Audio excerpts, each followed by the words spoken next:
Welcome back. Albert Vartanian's excellent adventure in Montreal continues. Yesterday, of course, he spoke with Georges Laraque. Today, it's someone even more dangerous, even more deadly, one of Canada's greatest ever athletes, GSP. All right, thanks, James. Yes, we're with Georges St. Pierre at H2O MMA in Montreal. You were just in Nova Scotia promoting your own vodka brand. How did that start? Started very, very well, better than we expected. We launched in St. John's because that's where the distillery is from, and we are very excited for what is coming next. So why did you decide to open up your own vodka brand? Because you would think Georges St. Pierre, healthy guy, fitness, doesn't put anything bad in his body, goes with vodka. Physically, you're right, but everybody needs to pull the plug sometime, and when I do, I'm very concerned about my health. So I want the best product, the product that is premium, that I'm affiliate to, and that's why it takes so long. It's a long process that it takes forever to produce that vodka. We did many tried, and finally we came up with the best product. When you were fighting in training camps, was it a no alcohol policy, or did you ever have a drink before a fight? Because some fighters say they stay away, they take away alcohol, anything bad that goes into their body. I drink like everybody else, but when I'm in training camp, I would say like 5 to 6, like I would say 6 weeks before a fight, like a month before a fight, I have no alcohol. But after, it's the opposite. We want to pull the plug, so to speak. So it's very therapeutic because sometimes if you don't give yourself any reward, it could be lame. You know what I mean? So for me, I'm the type of guy that I'm trying to have balance in life, yin and yang. So I'm an extremist in everything I do. So when I train really hard. When I'm committed to something, I'm very committed. When I drink a lot too, Yeah. but responsibly. But when I do drink, I need to do it with a premium product, something that is the best, you know? And that's your vodka. How do you pronounce the name? Is it Pur sang? Pur sang, yeah. Sang, pure blood. It means like a thoroughbred, but you cannot translate it word by word, French to English. Pur sang, it means like literally a thoroughbred, you know, you're a thoroughbred. I love that. Okay, so UFC 287 coming up, Adesanya, Pereira. So this is the fourth time they're fighting. Mm-hmm. Second time in the UFC, but Pereira's beat him 3 times. If you're Adesanya, like, how does that affect your anxiety, your mental heading into the game? Is that something that you think he has to overcome? But, you know, like fighting, sometimes it's a question of style, you know what I mean? And he beat him not in MMA, he beat him twice in kickboxing. The last fight was in mixed martial art, in a mixed martial art competition. And Adesanya, I believe, was doing very well. He was like, he almost knocked him out at the end of the first round. And I think Pereira got saved by the belt. Let's not forget that. So he was doing very well. I just think, you know, Pereira, after the fight, after a long time, the kicks to the leg, compromised Adesanya's ability to move, and he was able to corner him, and he used his devastating left hook to finish the job. I think it was just circumstances, you know, like Pereira did the right move at the right time, you know. Pereira looked like he struggled on the ground every time Adesanya took him down. Yeah. Is that the way Adesanya can beat him? Is that one of the ways he can beat him? Definitely. If I would be in Adesanya's corner, I would maybe suggest him to use all kinds of different varieties of weapon and threat, and try to put Pereira down. And even if it doesn't work, you know, at least he's gonna have something else to think about, another threat to think about that could help Adesanya to open up with his striking as well. Who do you think comes away with the title? I'm biased because I'm friend with Adesanya, so I think Adesanya, and I think Adesanya will win because I think he's better, but he needs to be perfect for 25 minutes if it goes to the decision. And even though I do believe he has the skill to end the fight earlier, on the other side, Pereira needs to be perfect for 1 second because he has a very powerful shot. The power is on Pereira's side. However, the mobility, the fluidity, the speed is on Adesanya's side, I believe. You always hear about challengers going into title fights that they need to beat the champion outright, not go to the judges. Is that a real thing? Do challengers feel like they have to cut this out before it goes to a decision? Well, it depends. When you have a guy, you're fighting the hometown favorite guy, that could be the case, you know, sometimes because the noise could influence the judges.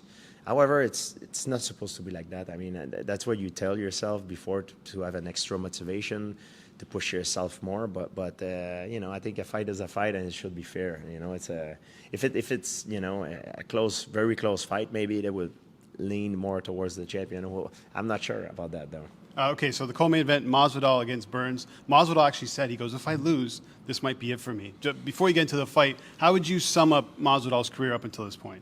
It's great. I mean, he's the BMF champ, I believe. He had the record for I think he's the fastest knockout in UFC. Yeah, I've been asking. Yeah, it's very dangerous fighter. You know, like he uses all kinds of weapon, knees, punches, kicks, and he's very dangerous, very tough guy.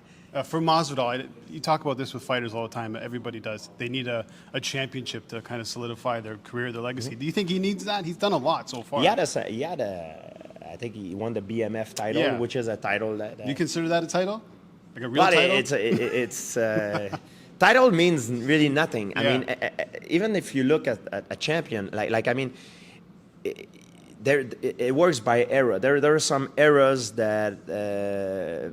Light heavyweight were the weight category where the best fighter were, and there are some eras it was like welterweight. Some eras were middleweight. You know, it depends.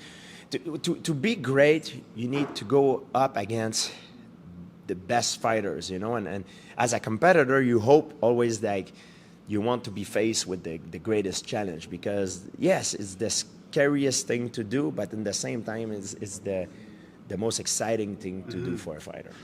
There's last question. There's always talk about GOAT. Who's the GOAT of MMA and UFC? You're obviously one of those guys, but what does it take to cement that status? And like when you look at eras, is it unfair to compare different eras? You can't compare different eras. For me, my GOAT is Royce Gracie, because I believe he did things that will never be done again, and for that, he has all my respect. He's the best of all time. However, I believe that if you would put him in a modern day era, he would not do so well. I believe the GOAT, the best fighter of all time, is not even born, because sport gets better every year, every decade, and we can't measure that in combat sport because it's very subjective. However, if you look at a sport like track and field or weightlifting, you know for a fact, because we have an instrument of measure, we know that, for example, Usain Bolt was the fastest sprinter that ever lived, because we have record of in the past.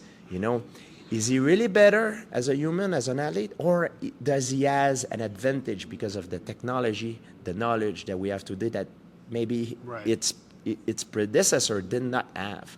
So that's the thing about it. So I don't think we are better than our predecessor. Our performances are better because we have access to technology and knowledge.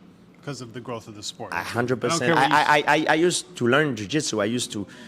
I needed to go to New York and be there physically. I had to drive my car, an old dirty car at the time, that I didn't even know if it would have survived the trip.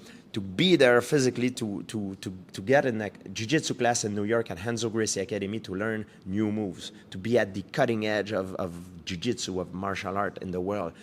And to be that, to obtain that, I needed to be there physically. Nowadays, I can grab my cell phone and learn it with my cell phone in 2 minutes. So that's just an example that it is a technology, and it is something that nowadays we have, and in my days we did not have access to. So that's one of the reasons why every athlete have better performances and will be better in the future. Yeah, there's more tools you can use, right? Exactly. I don't care what you say, you're the GOAT, always. George St. Pierre. James? Look at that, Birdie kissing some, so you know what there with GSP. You know what? You could kiss GSPs, you know what, all the time. Listening to that, James, as a guy who grew up like idolizing GSP and watching every single one of his fights, just to hear him talk about the sport of mixed martial arts, he's so informative. He's so good at breaking it down. It's like, I don't know, say next to James Sharman breaking down. It's the same thing. It's the same isn't thing, it? Right? It really is, yeah. So yeah. Well, you can kiss my ass anytime, okay? No Okay. worries, yeah. Thanks, Justin. Let's bring in another brown noser in producer Sean right now. All right, Sean, so you heard that. Is it that simple? Do you think if Royce Gracie, do you think with the current technology, would he be considered the GOAT? Yeah, it's tough to say with the current technology. I mean, it comes down to with MMA, like George was saying too, it comes down to um, like martial arts disciplines. Royce Gracie was fairly one-dimensional as far as he was a legend of Brazilian Jiu-Jitsu. He didn't even have much wrestling to take them down. He sort of used his Jiu-Jitsu to do that. He didn't have fantastic striking. So I'd have to see how you translate those skills, which you need to be a complete mixed martial artist now to be even average, to be honest with you. So to be one of the greatest of all time, you definitely need to excel at each discipline. And at the time, Royce Gracie excelled as one, and he just happened to have one of the most effective disciplines of that time. And you look at it with guys like Anderson Silva, George St. Pierre, whoever, right? Daniel Cormier, the John Jones, right? John Jones was more so, I think, a little bit more of an athletic specimen, the way he was built. But guys like GSP and Anderson Silva, just the completeness of their repertoire and the fact that they could beat you so many different ways. And I think one of the biggest things, especially with George St. Pierre, that really, I always remember him saying was, he's like, I'm not a fighter, I'm a mixed martial artist. It's a science to it, right? I mean, and the same thing with boxing too. It's called the sweet science, the science to the fight game. And people just think they're brawlers, and there's no the amount of skill and the chess match that it is to be in that octagon. Just spend 2 minutes in a ring with a professional fighter, just sparring, and you soon figure it out. Yeah. There's so much more to just brawling. Exactly. Right? And I think we always watch UFC. We're all probably going to watch the UFC on Saturday with Israel Adesanya, Alex Pereira. And Adesanya to win, and I agree with George St. Pierre, to win this fight, he has to put down a 25-minute performance, utilizing his takedown ability, making sure he, neutralizes Pereira's power. That to me is exactly what a mixed martial arts does, the completeness of, finding the weakness in your opponent's, repertoire and taking advantage of that. And I think that right there was spot on by George St. Pierre. Let's bring Sean back on very quickly here. Sean, I know you like to sprinkle some of your ducats on UFC. What are you thinking this weekend? Yeah, I'd like to sprinkle more than a few shekels, No, I have a few looks this weekend. I completely agree with George's assessment. It's just tough, they fought 3 times, once in the UFC, twice in kickboxing. Alex Pereira has won each of those matchups. So it could be, maybe it's just, it's Adesanya's kryptonite. I don't think so. If you watch the last fight in the UFC, Adesanya was up 3-1 on each judge's scorecard heading into that last round, and just happened to get caught. So I do think Pereira has the power advantage. He has the leg kick advantage, but I think Adesanya is the more well-rounded fighter, and I think that he gets the W this weekend. And I think with Adesanya, he's kind of put in the corner now, where he was, Mr. Teflon in the UFC for a while, right? He was undefeated. He suffered some losses now, and now he talked about it at the media day, that he's kind of in that underdog role. Now the betting lines say he's the favorite, but in his mind, he feels like he's the underdog. And a guy like him, when he's in that position, I think that's a very dangerous spot for him to be in. And I'm very excited to see him reclaim his title, because, yes, he is going to reclaim his title on Saturday night in Miami. All right, you heard it here. Very quickly, GSP's got vodka. What would Justin Pooney put his name behind from a beverage standpoint? Scotch. Scotch? Yes. A Pooney Scotch? Yes. Maybe a cooler name, but yeah.